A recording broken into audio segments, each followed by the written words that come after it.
Now, this next point is consumer shift and how YouTubers do product demos. We're seeing a shift, definitely, especially in the comment section of other people's videos and my own videos. What I'm seeing is that people are saying, cool, new pedal, but what is it doing that my pedal can't do? Is the new product solving an issue? Is it solving a problem?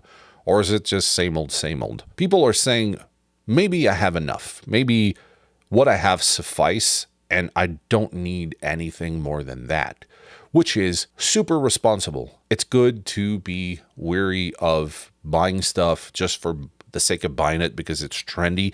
Even if you have money to burn, maybe sometimes it's good to sit back and say, do I really need this new thing? Or am I just buying the same old? Two of the people I'm going to give credit to is that pedal show. So Dan and Mick. Before I started YouTube, I was watching those guys and I absolutely loved the content. Another such person would be Phil McKnight.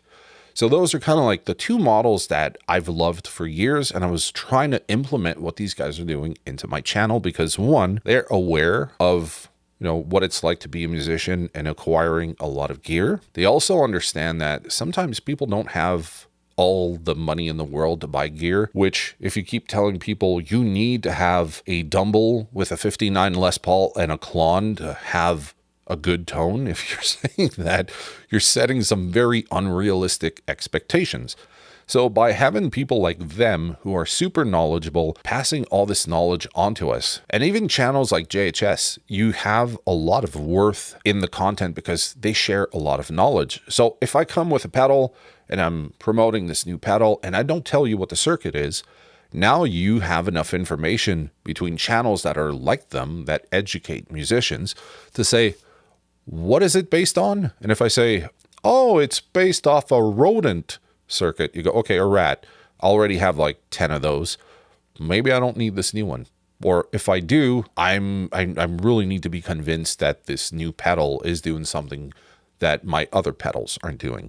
So now the audience is more educated on the pedals. They ask way better questions too, because now I'm getting some questions sometimes where I'm like, wow, that is actually really thoughtful, or that is really deep. I don't know. I'm going to have to look it up. So the audience isn't like super ignorant about gear. We've been fortunate to have channels like that educating us about all the different pedals, the circuits, what you need, what you don't need. By flooding the market with more pedals and more pedals and more pedals and having even more gear demo YouTube channels coming up, the audience now is saying, wait a minute, there's too much.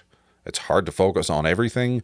So people are starting to pay less attention to just straight up gear demos. There was a time where it was the coolest thing in the world. And now I think the market is actually quite saturated. And a lot of people overuse the word saturated, but I think in this case, it's the truth. Part of it has to do with companies kind of going like, crap, we have to come up with new stuff. So they keep coming up with new pedals and new pickups and guitars and amps and speakers. And eventually we're all like, okay, this makes no sense. Like, wow, do I need all of this? Do I need to know every single product release? And the truth is, I think people are starting to care less and less. This is just my opinion. Those aren't facts. This is just what I'm observing from the response, not only from my channels, but when I'm looking at other YouTubers who are way more successful than me, and how people are reacting to this. I think that people are speaking with what they click on.